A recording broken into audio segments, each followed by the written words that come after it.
Hey yo, this is Koi. Today I have the Juzear X Series Defiant. This is a wide dynamic and 3 balance armature driver IEM that costs $100 and is a collab with Syreviews, a fairly well-known audio reviewer that goes by the name Zeos.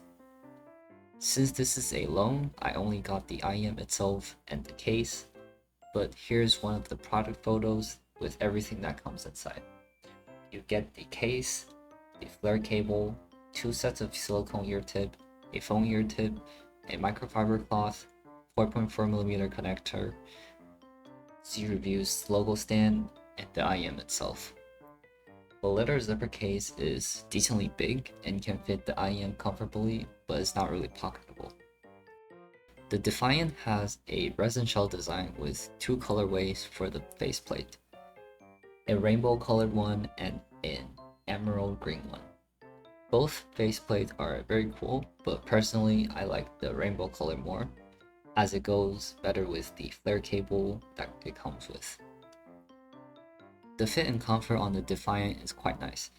It's decently small and very comfortable. I was able to wear this for long listening sessions and found no problem with it, so the fit shouldn't be a problem for most people unless you have super small ears. The flare cable on the Defiant is a regular 2-pin and comes with 3.5 and 4.4mm interchangeable connections. The cable has a bit of memory, but is fairly soft and overall a nice cable. Now, the Defiant is a hard IM to review for me. For the price, it does a lot of things very well. I let a few of my friends try it without knowing the price, and all of them has guessed that it's a $200 to $300 IEM. So I would try my best to give my subjective opinion on Defiant. Taking a look at the frequency response, it has a extremely good balance between the bass, mids, and treble, making it something that most people can easily enjoy. Starting with the bass, there's good texture, rumble, and I can tell it's a decent dynamic driver handling the bass. The amount is just enough to be fun and engaging, providing a balanced experience that isn't too much or too little for most people, all while not overshadowing the mids and treble. The mids on the Defiant is really excellent. Vocals are forward and energetic, yet never shouty, making it my favorite part about the Defiant. It has excellent female vocal harmonics in the upper mids here, which makes female vocals really shine. The treble is very smooth and it has decent extension.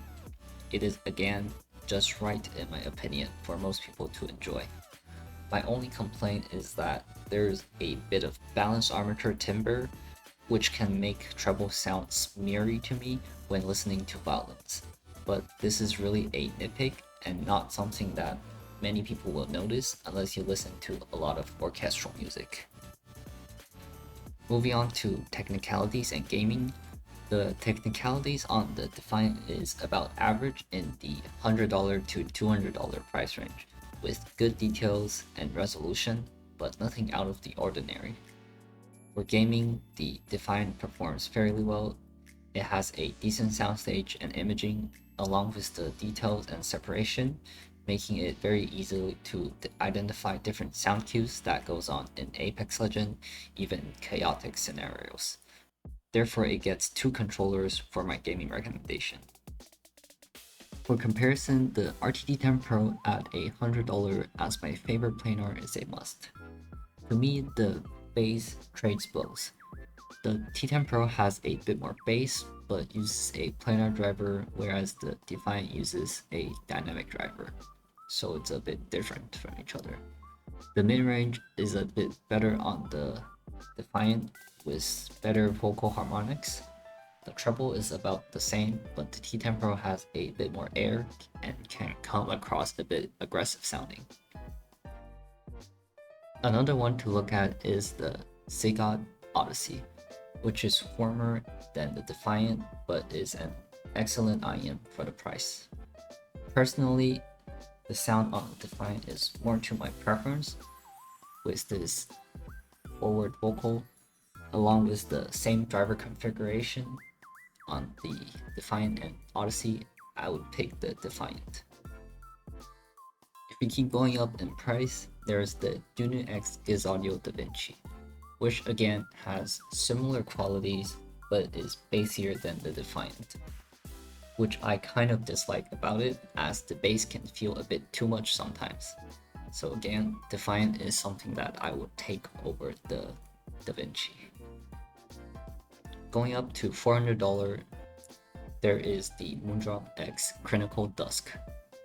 Tonally, there are a lot of similarities with the Defiant. The bass quality feels a lot better on the Dusk with the dual opposing dynamic driver.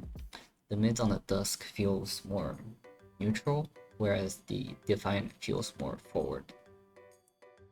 Now, all of these IEMs follow a similar neutral kind of tuning, which helps create a good balance between the different frequencies. However, you may have noticed that a lot of them being on the bassier and warmer side, which I feel may appeal to more people with the bass. What is special about the Defiant to me is that it has a Goldilocks tuning that can satisfy someone like me who prefers a more forward vocal presentation while maintaining a good amount of bass to appeal to all the bass heads. One last comparison just to prove my point is the TRI i3 Mark III. This is a similarly priced IEM with a very vocal focused presentation, but for many people it may lack some bass and come across a bit too mid-forward, whereas the Defiant fixes the problem, making it something that more people can enjoy. Overall, the Defiant really defies everything currently on the market, bringing an excellent tuning that most people can enjoy at an affordable price point. For the price, it is really fun and engaging with really nothing that I can nitpick about. If you're looking for an IEM in the range of $100 to $300 or even up to $400, this is an IEM that I highly suggest trying out. Therefore, the Defiant gets a 3-star recommendation from me. This has been Koi. Thank you for watching and see you next time.